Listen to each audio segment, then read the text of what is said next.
Cuando Ben murió, hizo muy poco ruido. Fueron las computadoras las que me alertaron. Alarmas estridentes y luces intermitentes. Ni siquiera había salido del saco de dormir cuando mi reloj inteligente se iluminó con media docena de mensajes sobre fallos del sistema. Astronauta 1, fallo del monitor de frecuencia cardíaca. Astronauta 1, fallo del monitor de conductancia de la piel. Astronauta 1, fallo del monitor de voz. No comprendí la situación hasta que estaba sacudiendo a un Ben inerte. Los ojos blancos se le movían hacia adentro. La sangre se acumulaba en sus oídos como gelatina roja. Viscosidad. Masa. Sin gravedad. Me daba náuseas mirarlo. El cuartel general diría más tarde que Ben murió de un aneurisma. Una entre 1.000.000. Una muerte extraña que ocurrió en la órbita baja de la Tierra. ¿Y ahora qué? Pregunté después de que el pánico se hubiera calmado y la realidad de mi situación finalmente se hubiera asentado. El cuartel general me envió un documento poco usado o discutido que describía lo que tenía que hacer. Los cuerpos representan una amenaza única en microgravedad, explicaba. Todo ese orden se desordena. Lo sólido se vuelve líquido. Lo líquido se vuelve gas. Lo primero que tenía que hacer era poner el cuerpo de Ben en un lugar sin oxígeno y helado. En un lugar donde no representara peligro ni para sí mismo ni para mí. Aislado, pero fácilmente recuperable. La conclusión era obvia. Sabía lo que sugerirían incluso antes de llegar a esa parte del folleto. Sucedió tan rápido que Ben todavía estaba caliente cuando lo metí en la bolsa especial diseñada para soportar el vacío del espacio. No dejaba de esperar que protestara mientras tiraba de las extremidades rígidas y manipulaba las articulaciones hinchadas. Cada paso del proceso. Cada cremallera. Cada trocito de velcro. Tuve que recordarme a mí mismo que no se iba a quejar. Se sentía íntimo, pero no lo era. La intimidad requiere dos personas. Para entonces, Ben era solo carne. La caminata espacial en sí fue algo extraordinario. La bolsa que rodeaba el cuerpo de Ben se infló en el vacío y sentí instintivamente la necesidad de deshacer lo que había hecho. Había un cuerpo allí, y los cuerpos no están hechos para tener tan poco espacio entre ellos y el espacio exterior. Cuando toqué la bolsa, aún podía sentirlo bajo la tela fina como el papel. El pliegue de un codo. El bulto en su nariz. Para cuando llegué a mi destino, su cuerpo ya se sentía frágil. Conectarlo a la estación fue bastante fácil, técnicamente. Dejarlo allí iba en contra de todos mis instintos. Después de eso, ya no podía fingir que volvía. Un día después, empecé a guardar sus cosas. Había una catarsis que me tranquilizó. Catalogué sus pertenencias con cierta indiferencia. La mayoría eran secas y aburridas. Fotos de él con un perro. Un ejemplar de un libro de Michael Shea. Un certificado de excelencia de la NASA que recibió a los 10 años. Descubrió un cometa, me había contado durante nuestra primera reunión. Un patio trasero con un telescopio. La NASA le dejó ponerle nombre y todo. Así fue como supo que quería ser astronauta. Lo describió como una vocación. Ben era así. Un auténtico Boy Scout. En la vida, no había tenido límites. Uno pensaría que, dada nuestra historia, seríamos cercanos. Dos hombres seleccionados con base en un exhaustivo perfil psicológico. Juntos habíamos simulado múltiples misiones a Marte. 2 en tierra. Una en el espacio. Todas ellas con un alto grado de secretismo. Se suponía que una misión oficial a Marte sería la siguiente, momento en el que todo el proyecto se haría público. Pero la clave para que dos personas trabajen juntas, solas, durante casi un año entero no es encontrar a dos chicos que sean mejores amigos para siempre. Es encontrar personas que no se lleven mal. Ni se odien ni se amen. Dos hombres que disfrutan de su propia compañía, pero que no se molestan. Ben y yo nos habíamos conocido durante todo ese tiempo juntos, pero no era como si fuéramos hermanos de armas. Trabajábamos también precisamente porque no había nada sustancial en la amistad. Nada en juego. Nada que discutir. Para mí, Ben era un buen tipo, pero eso era todo. Me imaginé que era simple y llano en el fondo. Sin secretos oscuros. Sin problemas reales que mencionar. La revista cambió eso. Estaba pegado con cinta adhesiva al interior del panel de una computadora en su estación de trabajo. Debió haberlo escondido cerca de sus cosas, en un lugar oculto pero fácil de recuperar. Hojas deshilachadas y páginas amarillentas, como un artefacto antiguo. Lo último que esperaba encontrar en una estación espacial. Casi confundí su cubierta de cuero con una especie de Biblia personal, el tipo de tomo desgastado que sostiene un predicador lanzando exclamaciones sobre el diablo, pero su interior estaba escrito a mano, y no se parecía en nada a una Biblia. Garabatos. Formas. Frases repetidas y diseccionadas. Parte de ello incluso estaba en binario. Parecían los delirios de un niño o un lunático. Pensé que tal vez era un ejercicio de atención plena. Garabatos sin sentido para ayudarlo a aclarar sus ideas en momentos de estrés. Pero eso no explicaba por qué lo había escondido, ni por qué los números y las páginas parecían extrañamente organizados. No sé cómo describirlo exactamente. Solo para decir que tenía la vaga impresión de que significaba algo para quien lo había hecho. Hasta el último gramo en un transbordador se contabiliza. Lo que traes contigo no puede ser una porquería cualquiera que quieras a última hora. Ben habría tenido que vaciar el diario. Supongo que mantuvo el contenido en secreto. Un vistazo a lo que había estado escribiendo y la NASA lo habría tenido en evaluación psicológica antes de que terminara el día. Pero el tamaño y el peso del libro habrían tenido que registrarse y contabilizarse. No pudo haber llegado a la estación por accidente, así que supe de inmediato que Ben lo quería para algo. Lo estudié durante más de una hora intentando averiguar qué era. Pasando de una página a otra, observando con fijeza las filas de números, extraños fractales, algo que parecía una mezcla entre un ojo y el dibujo de un átomo en un libro de texto. Dada la forma en que sus habilidades de escritura y arte se desarrollaron a lo largo del libro, empecé a sospechar que lo había estado ampliando desde su infancia, lo cual era solo una capa más del creciente misterio. Pensé que nunca llegaría a comprender el libro hasta que, a unas 3/4 partes del libro, me topé con otra página llena de filas y filas de números. Solo que esta vez, una de las cadenas estaba subrayada y junto a ella había una sola palabra garabateada, irregular y enojada. El único atisbo de inglés, o de cualquier idioma humano, en todas esas páginas. Lo único escrito de forma que pudiera tener sentido para un ser humano. La palabra en sí me paralizó. Me heló la sangre. 17, 03, 18, 04, 26, 36, aneurisma. La sospecha que me invadió parecía una especie de locura. Al revisar los datos del biomonitor de Ben, me dije que debía estar loco para siquiera considerar la idea, pero la información registrada por varias máquinas lo confirmó. La hora exacta de la muerte de Ben fue el 17 de marzo de 2018 a las 4:26 horas y 36 segundos. Creo que no me moví durante 15 minutos después de eso. Simplemente me quedé mirando los datos mientras mi mente daba vueltas a una conclusión gigantesca e imposible. Ben sabía que iba a morir. Claro que intenté racionalizarlo. Cualquiera lo haría. Se me ocurrieron media docena de razones por las que había escrito lo que había escrito. Ninguna me tranquilizaba, aunque al menos encajaban con una visión más racional del mundo. Tomemos, por ejemplo, la idea de que Ben se hubiera suicidado en ese preciso instante para cumplir una profecía que había garabateado días o incluso horas antes. ¿Era algo bueno? ¿Qué significaba para mí? Dejando de lado los problemas logísticos, ¿qué veneno puede cronometrarse al segundo? Digamos que eso fue lo que hizo. Eso dejaba la inquietante pregunta de por qué. Y no veía ninguna respuesta cómoda. Por supuesto, revisé el libro con lupa buscando más pistas. Ojalá no lo hubiera hecho. Finalmente encontré otra palabra, esta vez más cerca del final del diario. Otra fecha y hora, una que se encontraba 6 semanas en el futuro, y otra palabra grabada con dolor en el papel con un puño tope. Inmolación. Permiso denegado. Me mordí el labio y respiré profundamente. ¿Qué pasa con la integridad de la estación? Pregunté. No hay señales de ningún problema con las cámaras externas, respondieron. Puedo oír algo golpeando el casco, les dije. No se ve nada en las cámaras. Por eso necesito ir a echar un vistazo, escribí. Es difícil discutir con una computadora. No puedes fulminarla con la mirada. El cuartel general podría haber organizado videollamadas fácilmente. Pero en realidad buscaban la distancia. Eso facilitó decir que no. La caminata espacial en solitario es increíblemente peligrosa, respondieron rápidamente. Los micrófonos en el casco de la estación no reportan nada preocupante. El impacto habitual de los escombros. Nada que corrobore los informes de escuchas externas. Se deniega el permiso para la caminata espacial. No respondí nada más, sino que cerré la pantalla y me pregunté si decían la verdad. El golpeteo, que iba y venía durante los últimos días, era inconfundible incluso por encima de todas esas máquinas y motores zumbantes. Las estaciones espaciales son ruidosas.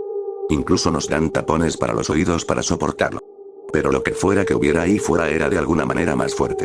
O tal vez, dadas las circunstancias, simplemente era sensible a la idea de algo, cualquier cosa, ahí fuera. No podía negar que me molestaba. Solo uno de esos sonidos que me resultaba imposible bloquear, como el agua goteando en una bañera a las 3 de la mañana. Tap, tap. Tap, tap, tap. Tap, tap, tap. Tap. Sin sentido del orden, no a nivel superficial, pero algo, tal vez. Debajo. Algún sentido o razón. Algún tipo de regularidad que el cerebro detecta y no puede dejar ir. ¿Cómo fue posible que los micrófonos no lo captaran? Dormir se me hacía cada vez más difícil. A veces pensaba que la estación sufría algún tipo de estrés oculto. Los materiales se congelaban y calentaban de forma irregular. Sin atmósfera, sin conducción del calor. Las cosas se calientan con los rayos del sol. Los objetos se calientan y enfrían en ambos extremos. Esto es algo habitual en cualquier cosa en el espacio, por supuesto. Pero no me impedía pensar en todas las formas en que la estación era solo un montón de metal que podía deshacerse. Podría romperse y rasgarse. Doblarse y estirarse. Como ver el ala de tu avión tambalearse durante las turbulencias, es un incómodo recordatorio de que solo eres un mono en un juguete sofisticado. ¿Y si algo se hubiera soltado? Algo, jaja. Al principio me apegué a esta idea estrictamente, preguntándome qué pasaría si alguna antena, correa o trozo de metal se hubiera soltado y estuviera golpeando contra el casco. Eso sería malo. Pero, por supuesto, eso no era realmente lo que estaba pensando. Es lo que escribí al cuartel general. Una y otra vez. Pero lo que realmente tenía en mente era la idea de que tal vez, de alguna manera, se había soltado. Y, por supuesto, eso no es tan tonto, ¿verdad? La bolsa especialmente diseñada en la que estaba, la que ventilaría los gases producidos por la descomposición mientras mantenía la integridad de su cuerpo, era completamente nueva. ¿Sabes cuántas veces la habían probado? Nunca. Nunca jamás. Ben fue el primero. Así que, por supuesto, podría soltarse. Que sea tecnología de la era espacial no significa que sea sofisticada. Estaba atado al exterior como un árbol de Navidad al sedán familiar. Quizás, me pregunté, una de las correas se había roto y ahora golpeaba contra el costado de vez en cuando. Daba igual que no hubiera nada ahí fuera que provocara ese tipo de zarandeo. Ni aire. Ni viento. Si se hubiera soltado, simplemente flotaría un poco más lejos. Pero algo hacía ese ruido, y me preocupaba casi constantemente que fuera él. El único problema era que tenía cámaras. Muchas. Y todas, cada vez, mostraban lo mismo. La bolsa, apenas cambiada desde la última vez que la vi en persona, estaba firmemente sujeta al casco de la estación. Esto debería haberme tranquilizado. Debería haberlo hecho, pero no fue así. Algo estaba ahí fuera, golpeando el casco. De vez en cuando. Sin un patrón. Sin una razón. Sin una correlación. Iba y venía, aparentemente eligiendo los momentos para molestarme más. Dormir era difícil por varias razones. Los golpeteos ya eran bastante fuertes, pero últimamente mis pesadillas habían tomado un giro extraño. Negras. Frías. En ellas, me sentía atrapado en una película sofocante. Un frío gélido. Una agonía constante, luchando furiosamente por liberarme, era este vacío negro de pesadilla. Como todos los sueños terribles, coloreó mis pensamientos durante el resto del día, y cada vez que lo tenía, se me hacía más difícil quitármelo de encima. Intenté soportarlo. Compartimentar. Tomar mi torbellino mental y meterlo en una caja, escribir desquiciado en la tapa y sentarme, balanceándome hacia adelante y hacia atrás, esperando mi rescate. Y esa era una opción. Una buena. Pero había una pequeña palabra que me impedía refugiarme e ignorar mi propia locura. Inmolación. Cuando el cuartel general me dijo la fecha del transbordador, pasé un buen rato preguntándome si no se trataba de un gran experimento. La pura coincidencia. La magnitud del asunto. Me habían enviado el mensaje y el asunto tenía 3 signos de exclamación, como si el oficial de comunicaciones del otro lado estuviera deseando darme buenas noticias por una vez. Dejando de lado su profesionalismo. Por fin habían organizado un transbordador para recogerme después de dejar a algunos chicos en la aire. Menos mal que llegó tan pronto. Un golpe de ingenio logístico les permitió traernos a Ben y a mí de vuelta sin que llamara demasiado la atención. Debería estar muy agradecido, me dijeron. Pero me quedé atónito. La fecha coincidía con la que Ben había escrito. Considerando el tiempo de viaje, entraría en la atmósfera terrestre justo cuando el momento profetizado llegaría y pasaría. Propenso a un error, una almohadilla térmica mal colocada, un propulsor desajustado, cualquier cosa, que saliera mal y me dejara caer hacia la muerte en un tubo de metal en llamas. Maduro para la inmolación. Si no era Ben el que estaba ahí fuera tecleando, quería saberlo. Necesitaba saberlo. Era un hombre racional. Un escéptico. No creía que el mundo natural produjera un hombre capaz de predecir su muerte con una precisión de 1 minuto, ni de 1 segundo. Tampoco creía que él pudiera predecir la mía. Pero solo soy un animal. Estoy hecho de carne. Vulnerable. Un nervio en carne viva en un mundo de rocas afiladas. Y soy reacio al riesgo. Esa palabra. Inmolación. No aleatorio. No casualidad. En el vacío, rodeado de oxígeno puro, el fuego era un riesgo constante. Los pequeños números de Ben cobraban importancia en mi mente. Tenía que asegurarme de que todo estuviera en su lugar. Tenía que asegurarme de que no hubiera errores. Si era una predicción, que me negaba a aceptar al pie de la letra, tal vez podría animarme. ¿Qué podía hacer Ben ante un aneurisma? Nada. Salvo la inmolación. Fuego. Un accidente. Ese tipo de cosas se podían evitar. Siempre y cuando todo funcionara correctamente. Siempre y cuando todo estuviera donde debía estar. ¿Qué sabía el cuartel general? Cámaras y operadores remotos. No lo suficiente. En esa lata no había nadie más que yo. ¿Para qué tener humanos en el espacio si no se podía confiar en sus instintos y juicios? Necesitaba saber qué estaba haciendo ese buio.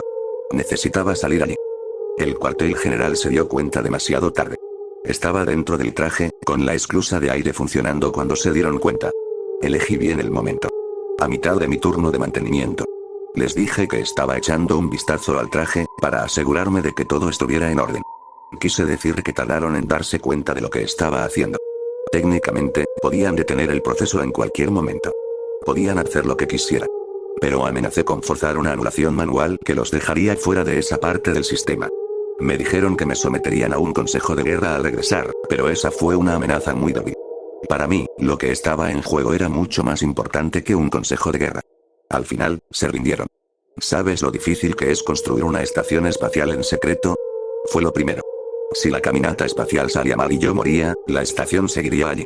Un activo de $1.000 millones a la espera de la siguiente misión ultra secreta. Era mi cuello el que estaba en juego, no el de ellos.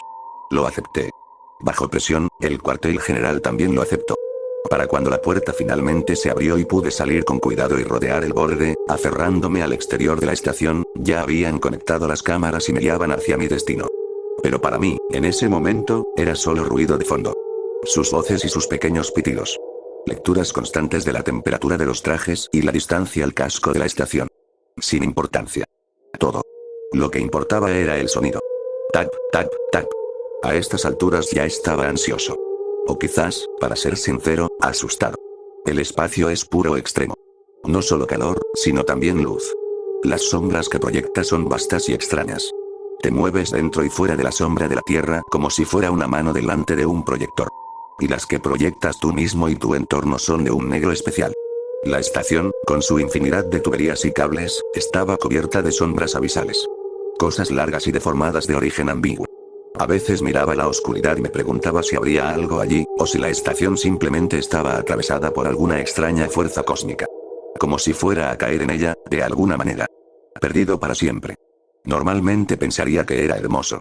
Los paseos espaciales habían sido para mí, en el pasado, una experiencia casi religiosa. Esto tenía la misma sensación de peso, pero por razones muy diferentes. Me sentía observado. Algo que intentaba ignorar, pero se volvía cada vez más difícil. Seguía mirando por encima del hombro. Seguía dándole demasiadas vueltas a cada pequeño golpe y vibración que sentía en el casco de la estación. Para cuando llegué al lugar donde había atado el cuerpo de Ben, estaba al borde de un ataque de pánico. Toda esa parte de la estación estaba cubierta de oscuridad. De esas donde no podía ver absolutamente nada. Solo la voz del cuartel general, avisándome de que había llegado a mi destino, me hizo saber que Ben yacía a pocos metros de mí. Bajo su dirección lo encontré, y cuando mi luz cayó sobre la bolsa, vi el brillo metálico de la tela con el hielo. Al tocarla, sentí el cuerpo congelado de Ben dentro. Duro como una roca. Le di un empujón y no se movió ni un centímetro. Las correas que lo sujetaban seguían allí, firmes como siempre. ¿Qué más podría estar causando el sonido? Pregunté. Hay una opción. La voz anónima del otro lado sonaba reticente, pero así había sido desde la muerte de Ben. El cuartel general siempre sonaba como si ocultaran algo. ¿Qué es eso? No estamos completamente seguros de cómo responderían los cadáveres a los cambios de temperatura en el vacío. Obviamente, partes del cuerpo se congelarán y expandirán. Los fluidos, en particular. Ahora mismo, la bolsa tiene mucha superficie en contacto con el casco metálico. Una teoría es que la sangre podría congelarse y sublimarse a medida que la superficie inferior cambia de temperatura. Miré la bolsa e hice una mueca. ¿Cuánta sangre, exactamente? No podemos decir con certeza cuánto habría salido del cuerpo. Solo que la función de la bolsa es contenerlo hasta su regreso. Podemos confirmar con los instrumentos de la estación que el panel sobre el que se encuentra está muy por debajo del punto de congelación. Todo debería estar en un estado manejable, por así decirlo. Sólido, probablemente un gran bulto. Respondieron, y luego, tras un momento, añadieron: «Usted quería esto. Sería un desperdicio de recursos ahora que está aquí no investigar más. Tiene que mirar dentro». Claro que lo había deseado, ¿no? Para satisfacer mi curiosidad morbosa. para apaciguar los pensamientos rabiosos que me mantenían despierta, llenando de pesadillas mis pocas horas de sueño. Ahora que estaba en el umbral, me encontraba tan asustada que incluso mover la mano me costaba un poco. Y, sin embargo, no tenía otra opción. Tenía que seguir adelante. La bolsa se abrió con una cremallera especial. No se oyó ningún sonido, pero sentí el clic clic clic de los dientes especializados al abrirse. Es una tontería, pero al abrir la solapa habría jurado que me invadió un hedor fétido. No duró más de unos segundos, pero fue tan intenso que me giré y cerré los ojos de golpe, llenándome de lágrimas. Poder de sugestión, me dije al abrirlos de nuevo. Eso era todo. Nada más. Sin aire. Sin sonido. Sin olor. Respiré hondo varias veces, intentando que el incidente no me inquietara más, y miré dentro de la bolsa. Varias personas que veían mi video se quedaron boquiabiertas mientras emitía un sonido bastante desagradable, entre un gemido y un llanto. Esperaba algo, Dios, en el peor de los casos, esperaba algo macabro. Piel azul. Carámbanos acumulándose alrededor de las pestañas. Como un cuerpo encontrado en el Ártico. Pero Ben se había transformado. Grandes fragmentos irregulares de sangre congelada habían brotado de los ojos, las orejas y la boca, su mandíbula se dislocó en un ángulo antinatural al salir un carámbano del tamaño de mi antebrazo. Tenía el cuello roto, el torso destrozado con tiras de carne colgando en tiras, y sus manos se arañaban la cara con extrañas uñas amarillas. Incluso le habían dejado surcos en la piel. ¿Qué demonios es esto? Pregunté sin dirigirme a nadie en particular, solo para darme cuenta de que en el cuartel general habían estado hablando entre ellos todo el tiempo. Un problema en la bolsa, presión inesperada, los cambios de temperatura. No, esto no es normal. No fijamos que lo es. Chicos. Grité, interrumpiendo la charla y dejando el silencio. ¿Por qué tiene los brazos así? Espasmos musculares, posiblemente causados por, bueno, lo que sea que haya causado la reacción inusual en su sistema circulatorio. Quizás eso hizo que sus brazos se doblaran hacia la cara. Tiene arañazos en las mejillas, respondí. Piel bajo las uñas. ¿Estamos seguros de que estaba muerto cuando lo traje aquí? Una docena de voces urgentes y alarmadas, todas desesperadas por evitar la más mínima insinuación de responsabilidad, me dijeron que no, que eso no era posible. Pero al mirar el rostro torturado de Ben, no pude evitar sentir una ligera duda. Estaba a punto de preguntar qué debía hacer cuando el sol salió por la estación. A diferencia de la Tierra, esta no era una mañana apacible. Se encendió como un interruptor. Por suerte, el traje reaccionó antes de cegarme, pero la temperatura empezó a subir rápidamente. Vi como algo bajo la piel de Ben empezaba a retorcerse con el nuevo calor. Eso definitivamente no es normal, no podemos ofrecer más información sobre la situación en este momento. Un grupo de expertos está revisando las imágenes que nos envía, me dijo el cuartel general, con cierta urgencia y autómata, como si la persona al otro lado estuviera reprimiendo el pánico. Las órdenes actuales son tomar muestras, volver a sellar la bolsa y regresar a la estación. ¿Estás seguro de que debería llevar estas cosas adentro? Hubo algunos murmullos antes de que el mismo operador respondiera. Olvídense de las muestras. Sellen la bolsa. Regresen a la estación. Con mucho gusto, respondí antes de cerrar la cremallera. Tenía muchas ganas de irme y volví más rápido de lo debido. Esa sensación de hormigueo que sientes cuando te observan me invadía por completo. Me volvía torpe y me golpeé más de una vez durante el regreso, como si de repente me hubiera desacostumbrado a los controles del traje. No podía evitar la sensación de que, a donde quiera que mirara, alguien o algo había desaparecido de mi vista. Claro que era imposible, me dije. ¿Que podría sobrevivir en el espacio? Pero imaginar algo escabulléndose entre las sombras, golpeando el casco, acechándome a cada paso. Cuando por fin llegué a la puerta, la tensión aumentó en mi interior.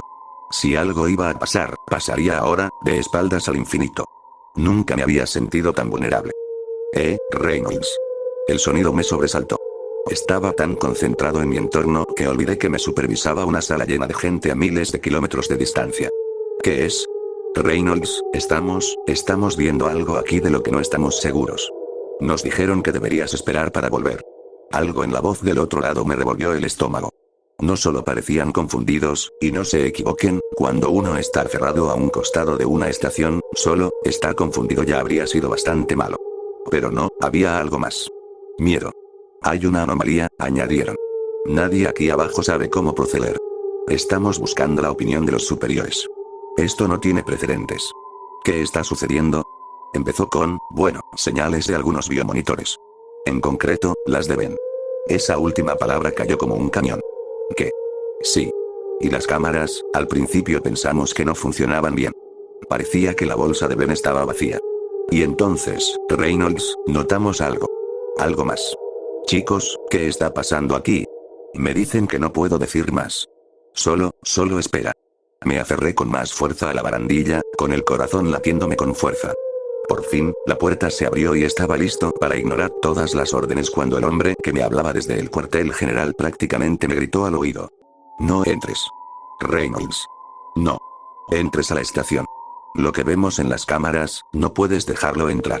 Si hay algo aquí afuera, me pondré a salvo antes de que me alcance. Toca. Me detuve. Mi cerebro procesó. Había oído eso. Había oído algo en el vacío del espacio. Miré mis manos, mis pies. Eso no podía ser posible. A menos que, toca. Sin mover la cabeza, giré la mirada hacia el borde mismo del campo visual de mi casco y observé como una uña amarilla golpeaba suavemente el cristal. El hombre en el cuartel general habló en un susurro aterrador. Está en tu traje. El terror que me recorrió fue eléctrico. Fuego blanco corría por mis venas. Sin pensarlo, reaccioné como si acabara de descubrir que llevaba una granada atada a la espalda. Todo instinto. Nada de racionalidad. Grité y me giré, intentando derribar a Ben, pero lo único que conseguí fue activar algunas alarmas al dañar mi traje. Quítatelo. Grité sin dirigirme a nadie en particular. Quítamelo. Me revolví desesperadamente y sentí que algo se movía por el exterior del voluminoso traje. Finalmente, mis ojos se posaron en algo útil: los controles del propulsor. Me acomodé torpemente las manos y me lancé de inmediato hacia la cámara de presión abierta, girando en el último instante, de modo que la espalda del traje se estrelló contra la gruesa puerta secundaria. Solo esperaba que lo que se aferraba a mi espalda quedara destruido por el impacto, pero cuando levanté la vista, Ben seguía ahí fuera, mirándome boquiabierto con la boca llena de sangre congelada. Lentamente, con sus movimientos cargados de la inquietante confianza de un depredador, se preparó para entrar en la estación. Reynolds, aléjate de la puerta. Estamos iniciando un apagado de emergencia. Ben tenía una mano dentro cuando la puerta se cerró de golpe y se la cortó. Incluso en el espacio con el mamparo entre nosotros, habría jurado que lo oí gritar. No se podía ignorar a Ben ni sus ruidos. Ya no. Terribles golpes que azotaban la estación, su ubicación cambiando aparentemente al azar. Esto volvía locos a los de tierra. Había oído bastantes justificaciones en las últimas horas. Me habían enviado material escrito de todo tipo de expertos imaginables. Desde la muerte de mi colega, había estado lidiando con todo tipo de ideas extrañas, pero después del paseo espacial fue como si se me hubieran escapado de la cabeza y ahora estuvieran aterrorizando a otros escépticos con ideas afines. Por mucho que lo intentaran, nadie en el cuartel general conseguía entenderlo. Pero no tenían el diario. Después de lo que pasó durante mi paseo espacial, para mí se convirtió en una prioridad averiguar qué demonios estaba pasando. Esos números que Ben había anotado no eran un galimatías. Lo sabía desde el principio. Leerlos era como leer en otro idioma. Algo secreto y oculto. Y aunque nunca descifré el código, ni siquiera ahora después de tanto tiempo, sí descubrí dónde lo había encontrado Ben. Luz. El truco estaba en profundizar en la investigación de Ben. En concreto, en un proyecto personal suyo que había dedicado casi toda su vida. Un pequeño cometa, una bola de hielo, en lo más profundo del cinturón de Kepler, cerca de donde el sistema solar se desvanece y comienza el gran vacío cósmico. Algo pequeño e insignificante que giraba y se desplazaba, y ocasionalmente impactaba al Sol, rebotando fotones hacia nosotros. Una bola de nieve brillante, tan tenue que era invisible a menos que miraras al lugar correcto en el momento correcto. Como lo hizo Ben, cuando tenía apenas 10 años y jugaba con el telescopio del patio trasero de su padre aficionado. Una luz en la oscuridad. Una luz que se comunicaba con unos cuantos instrumentos que Ben había ajustado para registrar cada pequeña emisión. Destello encendido. Destello apagado. Destello encendido. Destello apagado. Destello encendido. Toca. De binario a hexadecimal y de ahí, Dios, algo más. Algo que le habló. Algo ahí fuera le había hablado. No sé qué me asustó más. El sonido de un Ben reanimado golpeando la estación, una amenaza inminente. O la idea de algo en el vacío susurrándole secretos desconocidos a un hombre durante las últimas 2 décadas. Una idea que a veces me invadía como una marea, tragándome por completo si me detenía en ella más de unos instantes. Nunca entendí qué decía la transmisión, pero aún así estaba paralizado. No solo por el pequeño diario de Ben, que contenía cientos, miles de registros escritos a mano, sino por la transmisión en vivo que había configurado en su computadora, la que había convertido en sonido. Era como una melodía pegadiza con esteroides.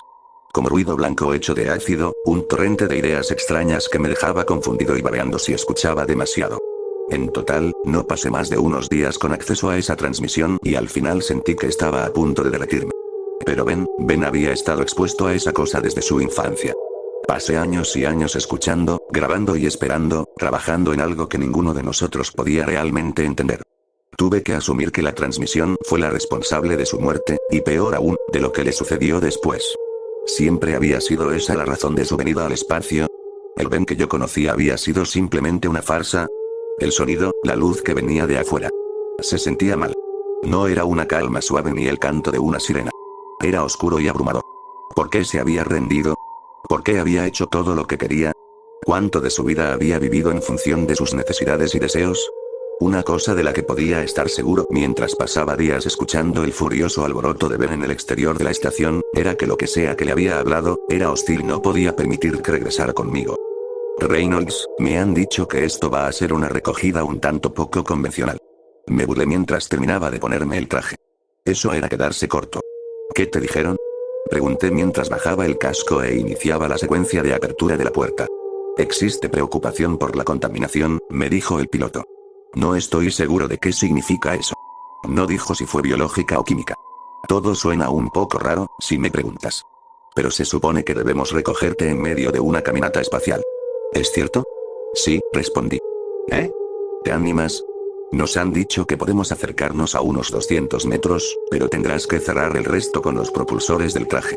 Habrá algo más para ti. Un viaje sin ataduras de un vehículo a otro. Nunca se ha hecho antes. Soy muy consciente de los riesgos, dije. Solo mantén los ojos bien abiertos. Esta vez fue su turno de burlarse. ¿Para qué? Gritó. Lo sabrás cuando lo veas. Hice el viaje de espaldas a la lanzadera, flotando en la dirección equivocada a una velocidad lenta pero constante. Mis ojos estaban pegados a la estación, buscando alguna señal de Ben. Había algún destello ocasional de algo rojo, un ligero destello de movimiento a menudo oscurecido por algunos paneles y antenas de la estación, que me indicaba que seguía en el exterior, merodeando por ahí. Mientras se quedara allí, sabía que estaría bien. Pero todo el tiempo esperé a que el otro pie cayera. A que la tensión finalmente explotara en ese peligro mortal que sabía que me aguardaba. Fue una sorpresa cuando finalmente me acerqué a la lanzadera sin incidentes. El piloto me dijo que estaba a unos metros y que era hora de dar la vuelta, así que lo hice, flotando tan suavemente como un buceador que regresa a la superficie. Estuve de espaldas a la estación apenas unos segundos cuando el piloto gruñó. Vaya. Qué raro. Parecía indiferente, pero el objeto que me golpeó no fue nada insignificante. Ben, sin interés en llegar sano y salvo, se había lanzado de la estación lo más rápido que pudo. Y sin posibilidad de frenar, me golpeó a toda velocidad, estrellándome contra parte del marco de la puerta y lanzándonos a ambos al vacío antes de que nadie tuviera tiempo de notar su ataque. Esta vez no me dejaba abrir una puerta entre nosotros. Se metió en mi traje como un insecto desquiciado, uno que intenté espantar con desesperación mientras el gran vacío giraba a nuestro alrededor. Las estrellas se convirtieron en líneas, la lanzadera pasó volando por el campo de visión de mi casco en direcciones casi aleatorias. Era repugnante y aterrador, y rogaba por Dios poder corregir el giro antes de que se descontrolara, pero todo eso quedó en segundo plano ante el monstruo que se aferraba a mi traje. En un momento dado, se arrastró de tal manera que pude verlo bien, la primera vez en pocos días. Era de cerca. Personal. Incluso con el cristal del casco entre nosotros, pude distinguir detalles tan crudos y sorprendentes que me quedé paralizado de terror por un momento, consciente apenas vagamente de las transmisiones de pánico del piloto. Dios mío, ¿qué demonios es esa cosa? Reynolds, necesitas estabilizarte. Si sigues mucho más lejos, no podremos ayudarte. Y, hagas lo que hagas, ten en cuenta que esa maldita cosa no va a subir a esta lanzadera. Quería responder, pero estaba ocupado intentando poner un brazo entre Ben y yo, que ahora era una profusión de cristales rojos dentados de varios tamaños. Algunos tan grandes como cuchillos de cocina, otros como agujas de coser. La peor pesadilla de un traje espacial. Un pinchazo no provocaría la descompresión inmediata en la que probablemente estés pensando. En cambio, tendría unos instantes como máximo antes de que el aire que envolvía el traje se disipara y después de eso mis pulmones colapsarían, mi sangre empezaría a hervir y el agua dentro de mis ojos, nariz, oídos y otros tejidos blandos se vaporizaría e intentaría escapar. Como congelación en avance rápido. Pero los pinchazos no eran mi única preocupación. Sabía que tenía que evitar que las manos de Ben agarraran el casco. No sé si lo que lo había animado tenía acceso a todos sus recuerdos, pero Ben sin duda sabía cómo quitarse un casco por fuera, así que toda mi atención se centró en mantener sus asquerosos deditos lejos de mi cuello. Un pinchazo aún me dejaría tiempo suficiente para regresar a la lanzadera, pero sin casco estaría condenado a una muerte muy dolorosa. Así que luché lo mejor que pude, sabiendo que todo dependía de que lo apartara. Pero Ben era ágil e insectil, y se escabullía constantemente fuera de mi alcance cada vez que me acercaba a darle un buen empujón. Sus dedos se agarraban fácilmente al traje y a sus muchos greoles, mientras que yo básicamente blandía guantes de horno que no me ofrecían ninguna destreza. No tenía ninguna esperanza de quitármelo de encima como siempre, pero tenía algo a mi favor. La inercia. Habíamos estado girando furiosamente todo el tiempo y esa fuerza rotatoria era prácticamente lo único que intentaba separarnos. Hasta ahora había estado luchando, ¿pero por qué? En el último momento me di cuenta de que me quedaba una opción, así que puse los propulsores a medias y decidí empeorar muchísimo el giro casi descontrolado. Normalmente, un giro descontrolado es una de esas pesadillas que cualquier astronauta teme. Los humanos tenemos una constitución irregular, y una vez que empezamos a girar sobre más de un eje, aplicar más fuerza probablemente solo empeore la situación. Corregir requiere mucha experiencia y perspicacia, e incluso así no hay garantía de poder detenerlo. Lo más probable es que, para cuando descubramos qué hacer, las fuerzas de rotación nos dejen al borde de la inconsciencia. Y a partir de ahí, la muerte está a un paso. Para mí era la única oportunidad que tenía. Así que aceleré el giro y seguí acelerando, manteniendo pulsado el botón hasta que las fuerzas en juego tiraron de Ben más y más hacia la parte delantera del traje. Ahí es donde la inercia nos quería. Dos objetos casi simétricos, listos para romperse en direcciones opuestas en cualquier momento. Ben aguantó más que yo. En algún momento mis extremidades se debilitaron, mi visión se oscureció y mis brazos cayeron a los lados, incapaces de luchar contra el monstruo. Pero para entonces, Ben tuvo que usar todas sus fuerzas para aferrarse a mí y ya no pudo atacar ni forcejear con mi casco. Finalmente, incluso él tuvo que ceder a medida que el giro se hacía cada vez más rápido y las fuerzas que intentaban separarnos se volvían demasiado fuertes. Fue como si todas las montañas rusas en las que había estado se fusionaran en una, y aumentaran a 11. Lo último que recordé antes de perder el conocimiento fue la visión del monstruoso rostro de Ben arrojado al vacío. Subí a bordo del transbordador y varios hombres y mujeres se reunieron a mi alrededor. Jesucristo, eres un hijo de puta con suerte. Gemí y le hice ojitos a quien había hablado. Parecía el piloto. Qué bien ponerle cara a esa voz. No me siento afortunado, Jade. Viniste directo hacia nosotros. Ya estábamos equipados y en camino. Acertaste en el cronometraje. Ese traje estaba lleno de agujeros. Si hubiera sido más tarde, no habríamos podido atraparte y ponerte a salvo. ¿Cómo están las cosas, amigo? Te vas a casa. El chequeo médico no muestra problemas graves. Creo que estarás bien. ¿Dónde está Ben? La gente a mi alrededor intercambió miradas divertidas antes de que uno de ellos se diera cuenta. Benjamin Wateley. El otro astronauta a bordo. ¿Ese era quien te atacaba? Asentí. Bueno, se ha ido, respondieron. Si de verdad era tu colega, lo sentimos. Siento que nos estamos perdiendo una historia. Te alcanzaré cuando me sienta mejor, tosí. Bueno, sea lo que sea que le haya pasado, volverá a entrar en la atmósfera de la Tierra en las próximas horas, respondió el piloto. ¿Y entonces qué? Pregunté. El piloto pensó por un segundo. Un cuerpo humano al reingresar. Arderá en llamas. Inmolación.